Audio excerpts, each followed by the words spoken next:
Untuk katalis heterogen, kemarin homogen, heterogen sudah ya, sekilas. Jadi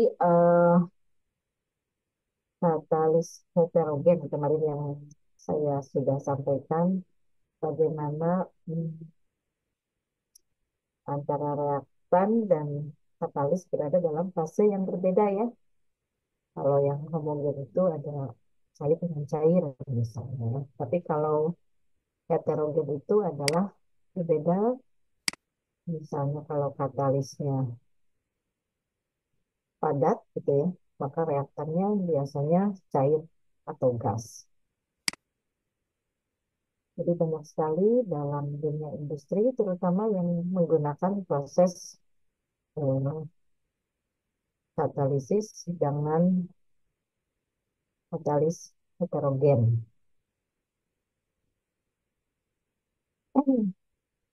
Kebanyakan memang untuk katalis heterogen ini menggunakan beberapa komponen yang padat. Komponen yang padat seperti aluminium oksida gitu ya, atau silika, vanadium pentaoksida ya, atau vanadium oksida, nikel dan seterusnya. Nah, model-modelnya bisa berbentuk bola ya, silindris atau memang acak gitu ya. Nah, ini juga dalam sis heterogen berlangsung pada antar muka ya, reaksi. Dibilang reaksi ya memang ada interaksi ya, ada interaksi bisa secara kimia, gitu secara fisik ya. Katalisisnya seringkali berupa padatan dan bisa menyerap cair atau gas. Jadi sistemnya adsorpsi ya. Jadi sebagai adsorbennya adalah katalis. Banyak sekali digunakan dalam proses industri. Kemarin itu kalau keunggulan daripada katalis homogen sudah disampaikan ya. Eh, karena sama-sama cair misalnya yaitu lebih mudah ya. Laju reaksinya lebih cepat, tetapi susah untuk proses pemisahan. Ya, misalnya dengan destilasi itu bisa. Nah, kalau katalis yang heterogen ini lebih mudah dipisahkan karena berbeda fasenya. Secara umum gambaran reaksi katalisis seperti ini ya. Ini reaksinya adalah katalis, ini reaktan. Prosesnya sebelum ini prosesnya lebih ke difusi dulu ya. Karena ini sebagai adsorben, ini reaksinya di permukaan, maka proses difusi itu dilanjutkan oleh adsorb, adsorb, adsorpsi ya. Ini kan adsorb. Jadi mengadsorpsi reaktan yang sebelumnya melakukan suatu proses difusi. Ya, seperti itu. Kenapa dia berdifusi? Karena memang reaktan tersebut em, dapat diabsorb oleh suatu permukaan katalis. Nah, jadi prinsipnya dia mengikat gitu ya. Nah, sebetulnya ini daerah keadaan transisi. Maka di sini ya, karena pada saat adsorb itu berarti ikatan antar molekulnya itu melemah ya, gitu. Nah, melemah karena dia akan teradsorb oleh logam-logam yang berpotensi mengikat entah itu cair ataupun gas ya. Dan di tahap proses adsorpsi dilanjutkan oleh proses intermediate. Jadi mereka itu melakukan interaksi ya secara kimia antara sesama reaktan seperti itu. Nah ini dalam keadaan teradsorpsi. Jadi di sini energi aktivasinya terukur ya, karena katalis jadi lebih eh, sedikit memerlukan energi. Ini prosesnya adalah proses transisi atau intermediate, dan setelah stabil ya, karena di sini kan energi aktivasi yang dibutuhkannya itu eh, keadaan transisi itu keadaan labil, tetapi pada keadaan yang sudah stabil menuju produk ya. Jadi tapi posisinya masih teradsorb ya. Jadi dalam posisi terikat, teradsorpsi terhadap permukaan katalis sampai eh, menuju produk. Jadi menuju produk untuk lepas dari pada katalis. Ini yang dikatakan katalisator sendiri ikut bereaksi, tetapi dia tidak terkonsumsi ya, dan mempercepat laju reaksi karena energi aktivasi rendah. Mempercepat laju reaksi dan mempercepat reaksi. Seperti itu untuk heterogeneous katalysis. Oh ya, ini teori absorpsinya ya. Jadi sudah saya disampaikan. Teori absorpsi katalisis heterogen menjelaskan reaksi pada permukaan katalis dengan fase yang berbeda. Proses ini biasanya terjadi beberapa langkah: absorpsi, reaksi kimia, dan desorpsi. Langkah penting dalam keseluruhan proses adalah pembentukan senyawa antara ya, yang sini intermediate seperti ini ya, kalau dimodelkan seperti ini. Proses difusi, molekul yang akan bereaksi tersebut atau sebagai reaktan juga sebagai substrat terdifusi menuju molekul katalis permukaan ya. Jadi ada satu tahap itu terdifusi lalu ke proses adsorpsi ya. Misalnya kalau ini H pecah menjadi H lagi ya. Jadi ikatan molekulnya itu terputus ya, karena dia terikat terhadap adsorben. Molekul-molekul yang terdifusi akan teradsorpsi ke permukaan katalis. Nah, tempat pengikatan tertentu di mana reaksi kimia antara katalis dengan fase yang berbeda, gitu ya. Jadi ini ikat dan substrat dengan fase yang berbeda juga terjadi. Jadi di satu sisi, nah ini biasanya kalau ini eh, apa namanya itu ini yang gugus atau ikatan rangkap gitu ya. Ini biasanya dilemahkan juga ya dalam proses ini karena di sini mau menuju keadaan transisi. Jadi mereka saling putus gitu ya. Biasanya ini pemecahannya bisa homolitik gitu. Gitu. Kalau yang ini juga H itu kan tadinya HH gitu kan, ikatannya itu sama-sama menyumbangkan satu elektron menjadi satu ikatan, tetapi dia lepas maka dia teradsorb ke permukaan katalis. Nah, di sini terjadi reaksi kimia ya. Mungkin sebelum menghasilkan zat. Tempat pengikatan tertentu di mana reaksi kimia antara katalis. Nah, ini mungkin ini yang ini ya. Nah, yang di dua itu mulai terjadi reaksi kimia dan terjadi pelemahan molekul. Nah, di sini itu mulai, nah ini kan menjadi satu titik satu gitu ya, maka akan terbentuk begini ke sini satu gitu ya. Nah, karena di sini ibaratnya ini satu, ini satu, jadi ke sini gitu kan. Ini juga ke sini. Sehingga ini akan terbentuk eh, ini ya, CH3-nya itu yang tadinya CH2 CH2 itu menjadi CH3 CH3 itu.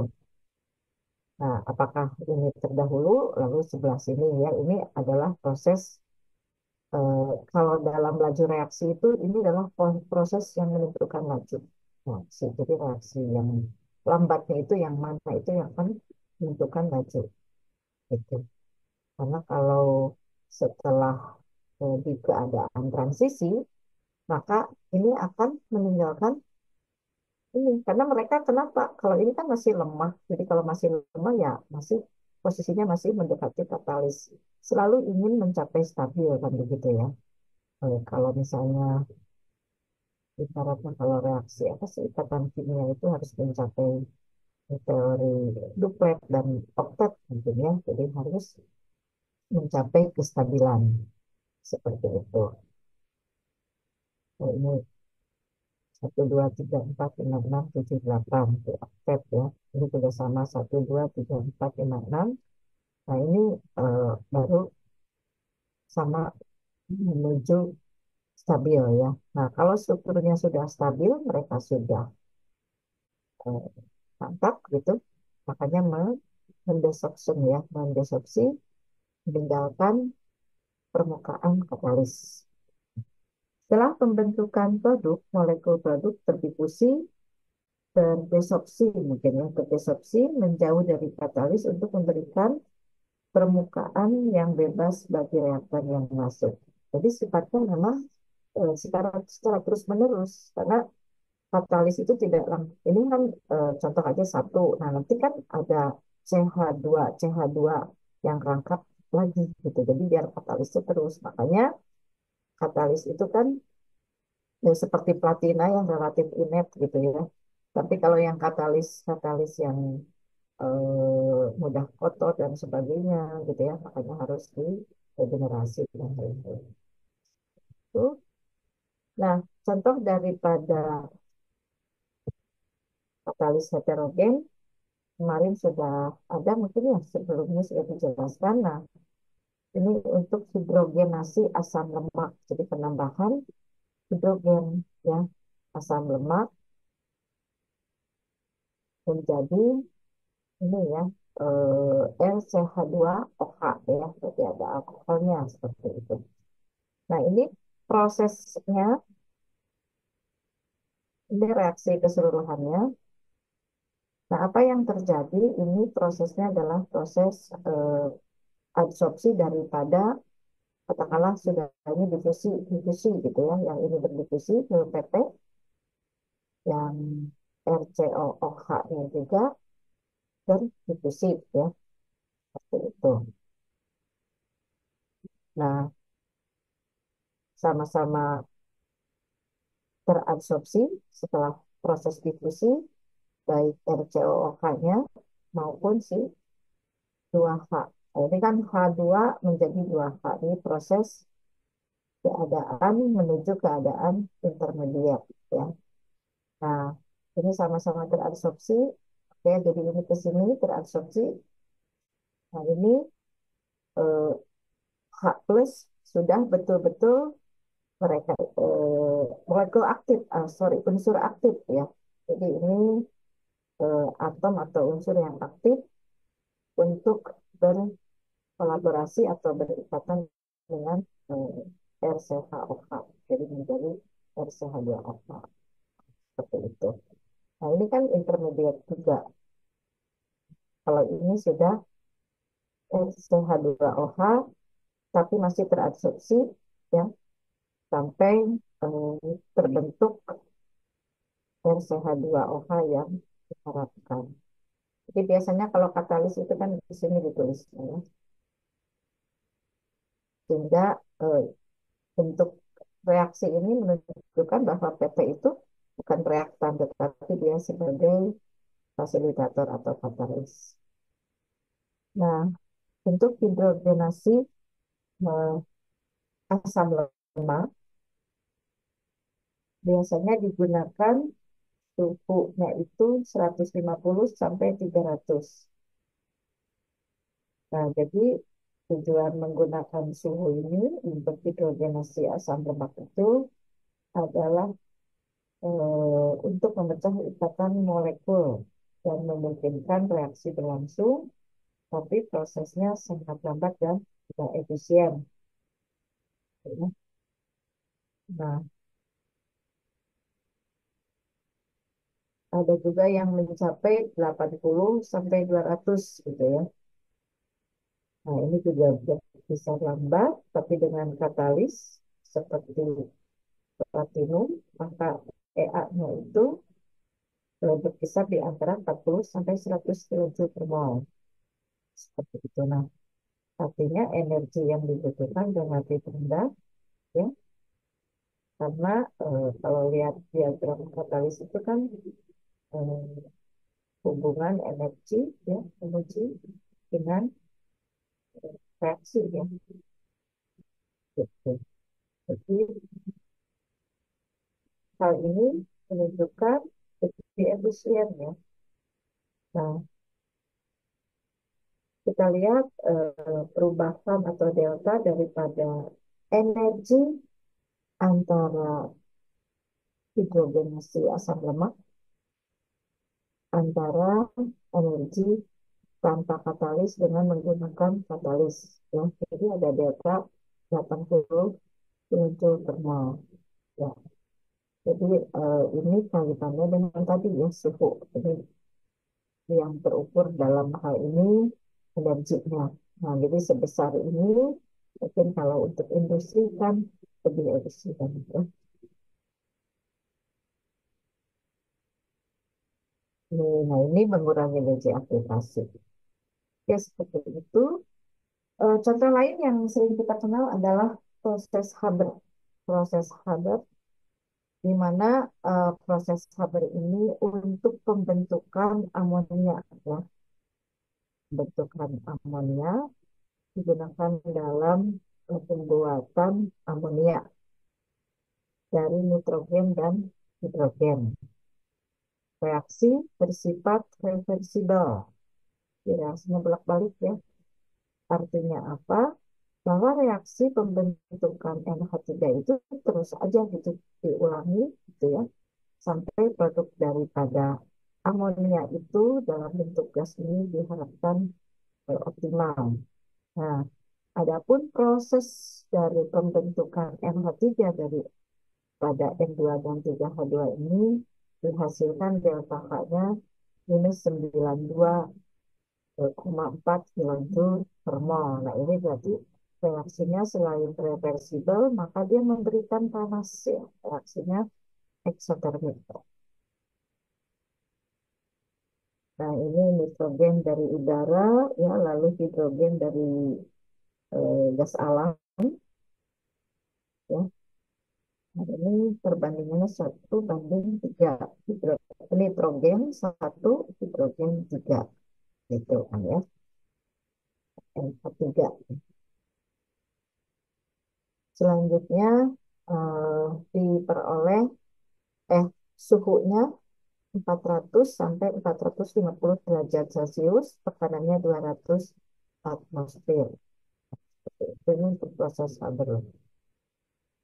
Katalisnya adalah besi, ya, walaupun mungkin nggak besi murni gitu, ya, pasti ada promotor-promotor yang bisa mempercepat proses adsorpsi daripada nitrogen dan hidrogen, ya. Jadi adalah daerah transisinya itu di daerah ini, ya. Oke, nah, ini proses adsorpsi semua di sini. Mungkin H2 menjadi HH dulu gitu, ya. N2 menjadi NN sampai prosesnya lemah gitu dari difusi, adsorpsi, ya. Setelah terbentuk NH3 menjadi eh, disopsi. Nah, disopsi di sini karena mereka itu asalnya gas, maka membentuk gas lagi gitu, ya. Nah, kalau setelah terbentuk gas lagi, maka dia diharapkan untuk menjadi suatu amonia yang cair atau liquid. Nah, ini sisa-sisa N2 di dalam proses katalisis ini dan H2 yang lepas itu belum semua menghasilkan produk NH3, maka reaksinya dikembalikan ke sini, dialirkan lagi, di mana gas yang sifatnya H2 dibantu fasilitasi untuk melakukan proses katalisis lagi. Ya, jadi di sini H itu Yang masih utuh tidak akan diterima di sini karena di sini adalah diharapkan NH3. Seperti itu. Nah, sehingga N2 yang masih N2 di sini H2 dikembalikan reaksi. Dan dilanjutkan dihasilkan atau dilakukan proses katalisis. Nah, makanya reaksinya adalah bolak-balik sampai industri tersebut menghasilkan apa namanya itu katalis produk amonia. Nah, ini kan eh, ini kondensor ya. Seperti ini mungkin gambarnya. Jadi di sini ada kondensor di mana gas-gas tersebut akan terkondensasi. Biasanya kan kondensor itu ada pendinginnya gitu ya. Pendinginnya di mana gas fasa H2 dengan sorry fasa NH3 itu yang tadinya gas akan menjadi liquid ya. Ketika kondensor diharapkan amonia itu akan apa namanya itu terkondensasi dari perubahan fasa gas menjadi fasa liquid ya itu. Ini namanya proses Haber ya, karena si proses Haber ini yang menginisiasi untuk pembentukan amonia. Nah, ini kan ada ini ya, mungkin saya sih nggak begitu jelas di sini ada gambarnya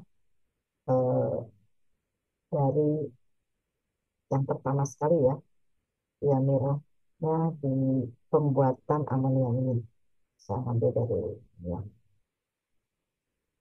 Nah, ini kalau tadi bagannya seperti ini, mungkin ini juga sama ya. Eh, ada kompresor ya, jadi ada pengepresannya. Ini hidrogennya dilewatkan setelah didapatkan dari udara dan gas alam ya. Lalu ini reaktor, jadi yang dibutuhkan teh reaktor katalis ya.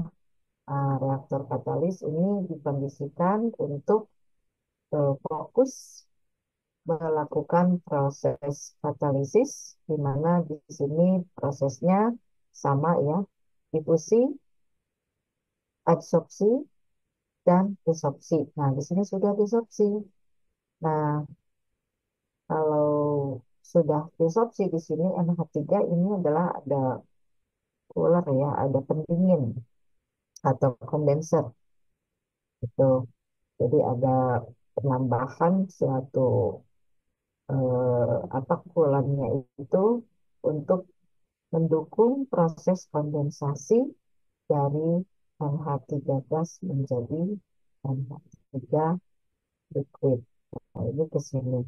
Nah, di sini ketika yang dihasilkan NH3 cair ke sini, tetapi kalau masih mengandung H2 dan N2, maka proses dibalikan lagi ke sini. Ini, maka H2 akan dilemahkan lagi di daerah katalisis ini dengan adsorbennya adalah tadi apa besi ya, itu. Begitupun N2 sampai hasilnya maksimal tuh ya. Reaksi umumnya adalah ya tadi ini ya. Ini kalau ini reaksi yang berkesudahan dianggapnya sudah optimal ya. Itu minimalnya apa yang diharapkan tuh gas ya. Karena kalau untuk membentuk sebuah amonia cair ya harus tambahkan teknologi proses kondensasi yaitu kondenser. Ini reaktornya semua di sini. Kalau ini reaktor daripada katalisatornya itu. Nah, ini dianggap besinya ya. Walaupun pada kenyataannya ini ada promotor-promotornya di mana penambahan promotor lainnya untuk menguatkan proses absorpsi ya dan melemahkan eh, dui atom H dengan H dan M dengan M. Jadi katalis ini atau katalisator ini harus betul-betul dikondisikan supaya dihasilkan em, gas NH3 yang diharapkan. Nah, ini yang pertama dikembangkan oleh Fritz Haber 1910 ya, dan Karl Bosch, di mana metode industri utama untuk produksi amonia melibatkan konversi nitrogen dan hidrogen menjadi amonia menggunakan katalis besi. Ya. Oke, tadi suhunya sekitar 400-an ya. Lalu karena memang harus ada pemutusan ikatan ya. Tiga nitrogen nih pemutusannya ada rangkap tiga ya, supaya kalau sudah putus kan betul-betul reaktif gitu ya. Nah, ini sampai diukur setiap lintasan reaksi memiliki efisiensi sekitar 15%. Nah, jadi berarti setiap lintasan reaksi sampai, nah, tetapi gas yang tidak bereaksi didaur ulang mencapai konversi sampai 97%. Artinya satu kali lintasan itu 15%. Berarti kalau mau mencapai 97% terus gitu ya.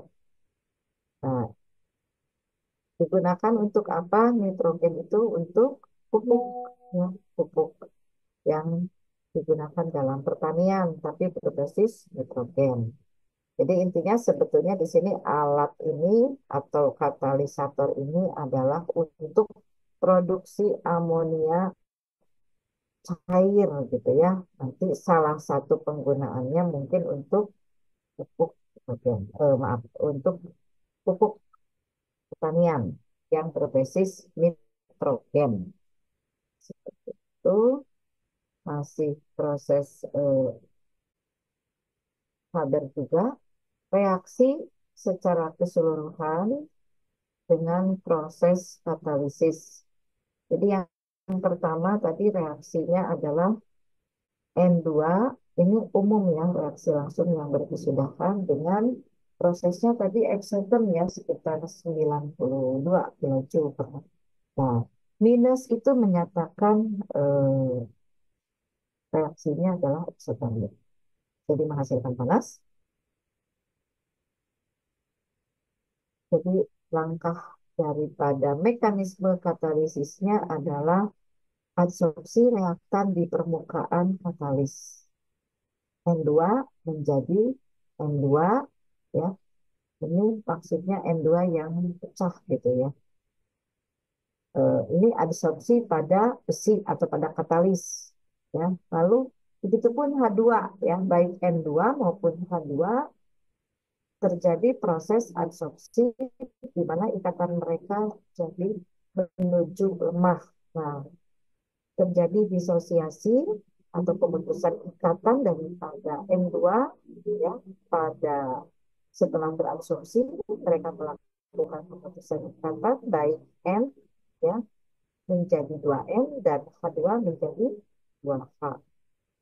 Lalu setelah masing-masing H-nya itu menjadi atom yang sangat reaktif, maka mereka itu harus melakukan sebuah proses reaksi ya. Di sini tadi perbandingannya 1N 3H ya.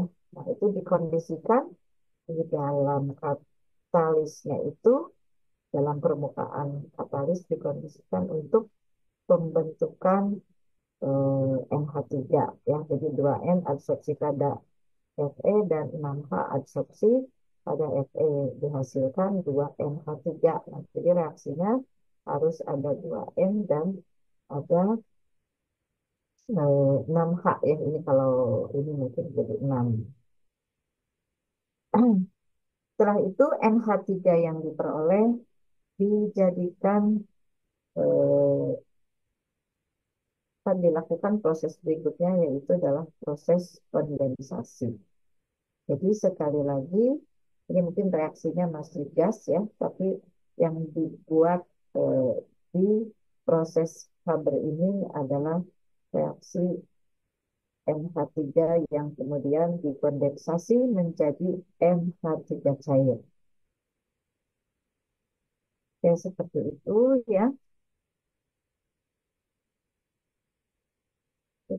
Tadi sudah, tapi ini mungkin lebih jelas lagi ya. Ada pemutusan, terus ada H2 menjadi HH ya. Oke. Nah, proses yang terjadi bertahap ya, dengan atom nitrogen bereaksi satu persatu dengan atom hidrogen ya, tapi suhunya dipertinggi gitu ya, dibuat tinggi ya, termasuk ada tekanannya tuh. Nah, ini pelepasan atau desorpsi itu NH3 meninggalkan katalis, tapi masih ada ruang lagi gitu ya, karena eh, reaksinya tadi dibuat bolak-balik supaya ketika N2 ya dan H2 yang masih utuh di atom itu harus kita buat satu run gitu ya, atau satu siklus proses katalisis berlanjut.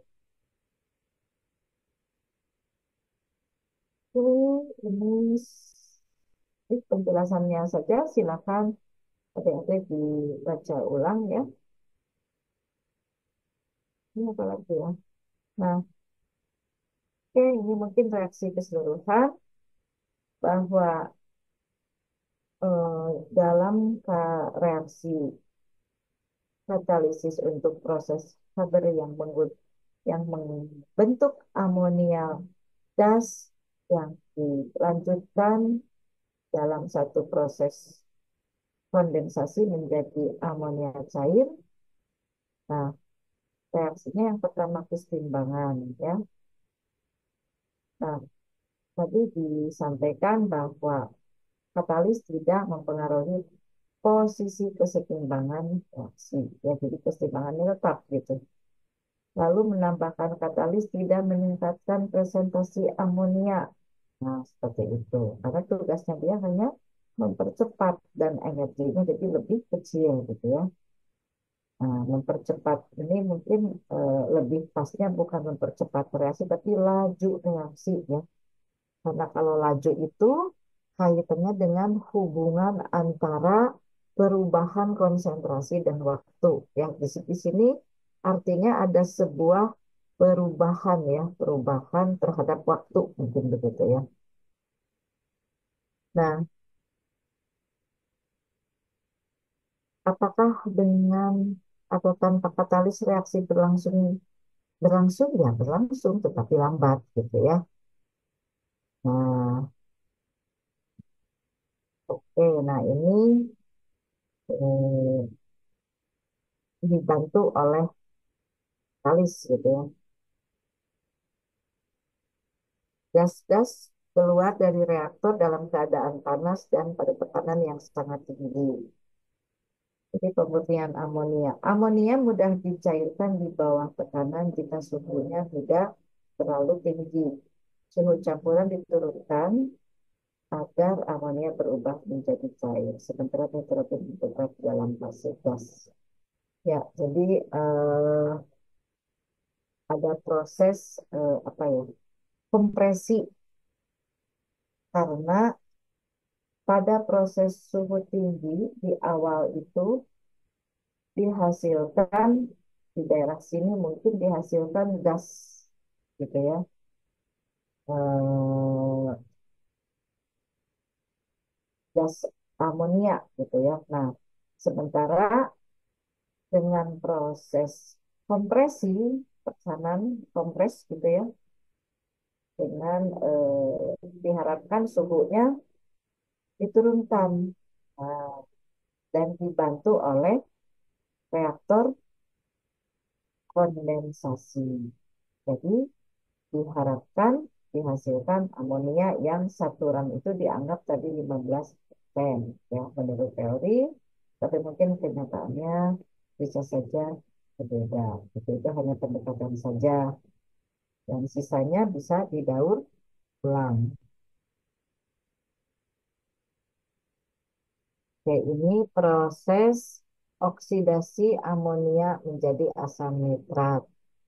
Nah, ini salah satunya untuk pembuatan Asam nitrat juga bisa ya. Dengan mencampurkan amonia dengan udara menggunakan katalis, amonia teroksidasi menjadi asam nitrat. Jadi ini juga bisa proses oksidasi lanjut amonia yang diperoleh ya, ada proses mekanisme reaksi yang terakhirnya menghasilkan dua HNO3 dan hidrogen. Ini masih proses Haber, apalagi ya.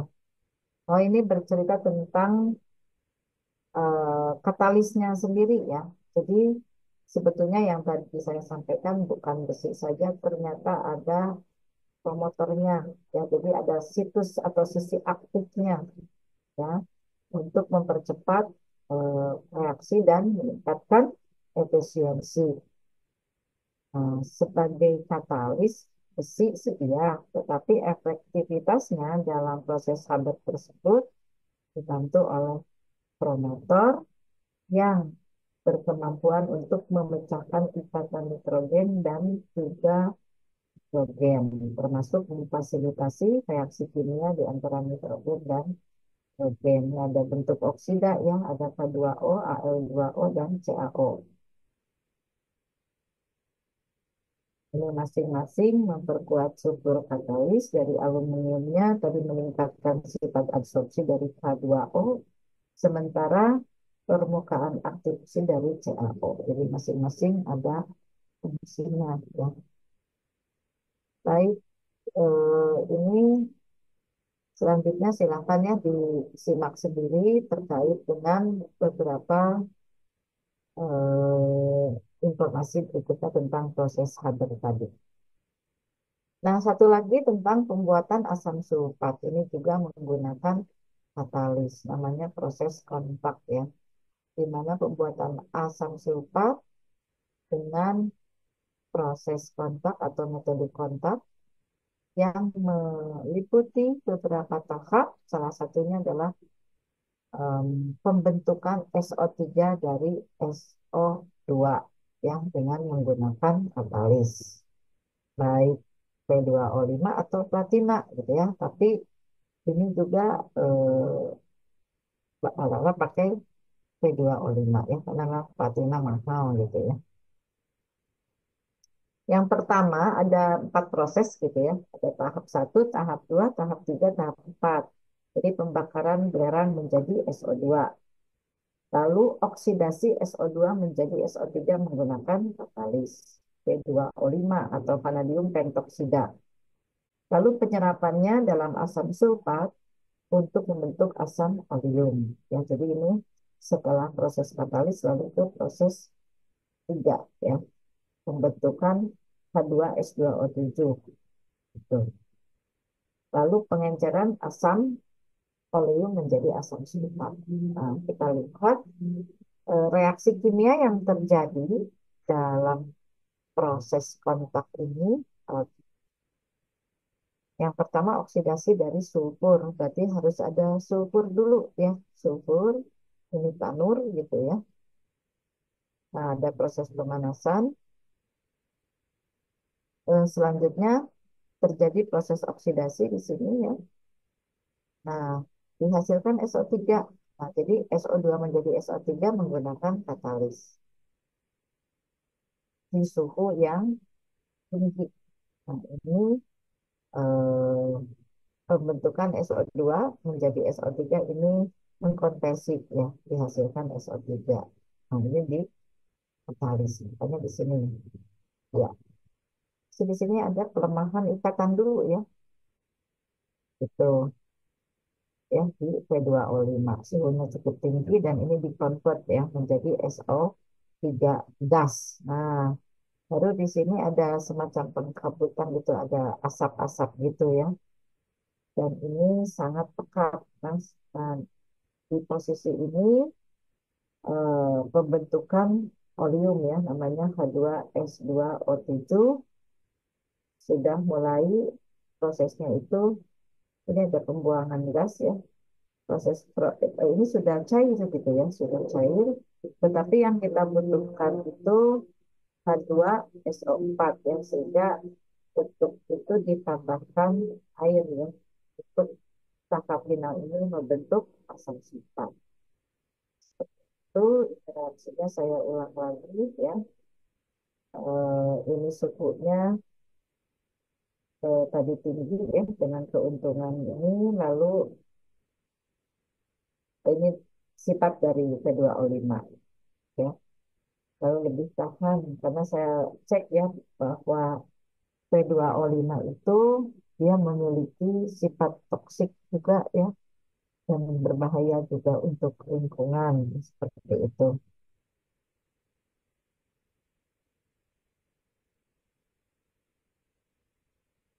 Lebih tahan terhadap racun fatalis ya, yaitu dapat beroperasi pada konsentrasi SO2 yang lebih rendah. Jadi efisiensi daripada proses katalisis dengan P2O5 itu lebih baik gitu ya. Ya sebetulnya platina juga pastinya baik gitu ya. Tetapi ini apa namanya itu, platina itu kan dari biaya lebih mahal ya, dan seterusnya. Kalau misalnya P2O5 itu relatif lebih mahal platina gitu ya harganya. Oke, ini adalah eh, LCSS ya, Laboratory Chemical Service Summary atau Chemical Data Sheet ya, atau MSDS. Jadi biasanya dalam tahap-tahap kimia itu ada label MSDS. Ini nama analinnya apa sinonimnya O5P2. Kalau saya lihat di salah satu sumber ya. Nah, kira-kira seperti itu. Ini pembakaran belerang, reaksinya seperti itu ya. Lalu ini sudah mulai pembentukan dari SO2 menjadi, ini oksidasi prosesnya menjadi SO3 pakai katalis. Lalu yang ini suhunya diperkuat ya. Lalu penyerapan dengan air atau H2SO4, gas SO3 yang dihasilkan diserap dalam asam sulfat pekat ya. Ini posisinya sangat pekat atau tadi dikatakan SO7 ya, oleum, yaitu SO3 dengan dalam H2SO4 yang sangat pekat. Nah, ini dikatakan oleum, lalu dilarutkan dalam air dan hasilnya adalah H2SO4. Butanur, terus suhunya juga, reaksinya juga sama eksotermik ya, karena rata-rata eksotermik suhunya juga tinggi. Oke, ini posisi tekanan ya, tekanan ditambahkan akan menggeser keseimbangan ke arah jumlah mol gas yang lebih sedikit, yaitu arah pembentukan SO3 ya. Jadi seperti itu karena pada sisi produk terdapat 2 mol gas, sedangkan pada sisi reaktan 3 mol gas. Nah, ini mungkinnya ada 2, 1, ada 3 mol gas ini. Karena itu tekanan di sekitar 2 atm untuk memaksimalkan konversi. Selanjutnya untuk, oh ini untuk mempercepat laju daripada katalisnya. Baik, kalau kita lihat di termokimianya sendiri bahwa reaksi konversi dari SO2 menjadi SO3, karena nanti SO3 yang akan menjadi SO4 itu di proses berikutnya kan. Sebetulnya fungsi daripada katalis itu di proses yang terjadi yang sangat menentukan itu di proses konversi SO2 menjadi SO3 dengan proses oksidasi gitu ya. Nah, berapa sih nilai delta H atau kalori yang dilepaskan untuk pembentukan standar dari masing-masing senyawa yang diketahui ya. Kalau delta HF0 ini kan sudah ada tabelnya diketahui ya. Seperti itu. Ini minus 296,8 kilojoule per mol untuk SO2 gitu. Sementara untuk oksigennya nol, karena ini dalam keadaan standar ya. Jadi kalau kalau molekul di atom itu tidak mempunyai nilai kayak misalnya apalagi ya Cl2, misalnya H2 pasti dia nol. Nah, karena unsur dalam keadaan standar. Tapi ini adalah unsur pembentukan gitu ya. Delta H itu formation ya, jadi ini pembentukan, jadi dia mempunyai nilai masing-masing. Ini posisinya adalah semua eksoton semua ya. Nah, baik, kalau di termokimia, adik-adik pernah belajar mungkin bahwa reaksi seperti ini, bagaimana menentukan delta H-nya ketika delta HF standarnya diketahui, maka delta H reaksinya itu bisa kita hitung dengan delta H produk ya, sigma, sigma HF produk dikurangi sigma HF reaktan. Jadi kalau SO3-nya tadi adalah -396 karena koefisiennya ada dua, tinggal dua kalinya. Nah, ini produk ya, lalu dikurangi reaktannya adalah ini dengan ini. Tinggal sertakan hitungannya. SO2-nya adalah -296,8 kilojoule mol. Ya, ditambah satu kali, nah ini kan nol itu karena memang O2 tidak memiliki delta H karena dia bukan pembentukan, ini bawaannya memang O2 ya, karena di alam itu oksigen adalah O2 maka nilainya 0 kilojoule per mol, sehingga delta reaksinya itu 198,4 kilojoule per mol ya. Jadi baik proses kontak maupun proses Haber tadi reaksinya sama-sama eksoterm dan memang suhunya sangat tinggi gitu seperti itu. Mungkin itu saja adik-adik mahasiswa untuk katalis sampai bahan UTS. Ibu kira dicukupkan sekian. Sekali lagi, kalau ada yang ditanyakan, mangga. Untuk ujiannya nanti silakan open book gitu. Ya, nanti setelah UTS saya akan menyampaikan dua materi ya. Yang pertama, ini umum sebetulnya ada klasifikasi katalis ya. Positif negatif untuk menyatakan ada katalis, ada inhibitor gitu ya. Selanjutnya Ibu akan menyampaikan juga katalisis eh, apa itu yang enzim. Nah, ini juga spesifik ya karena ada mahasiswa yang akan melakukan penelitian yang menggunakan enzim atau bakteri ya ini bisa ditentukan aktivitasnya ya dan bisa menggunakan bagaimana eh, katalis ini bisa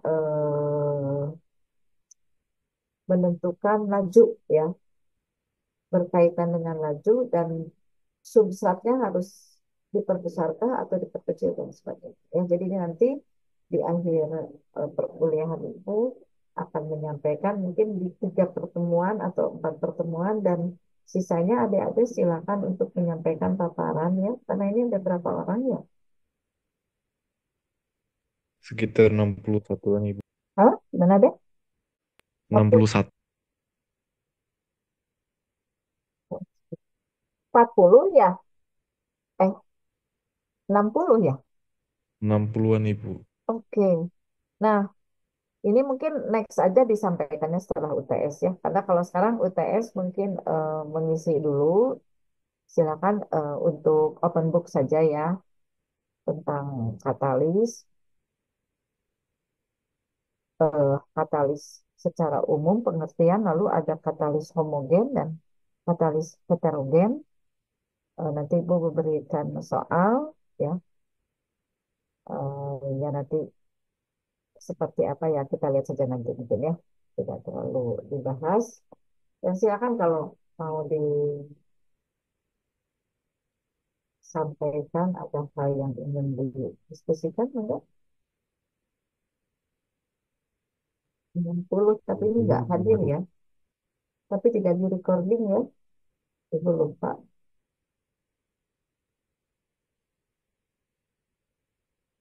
Oke, gitu aja adik-adik sekalian. Selamat beristirahat di akhir pekan ya. Kalau tidak ada yang ditanyakan, semoga bermanfaat ilmunya dan selamat malam. Ibu langsung izin lah ya. Selamat malam, Bu. Terima Terima kasih. kasih, Bu. Sama-sama.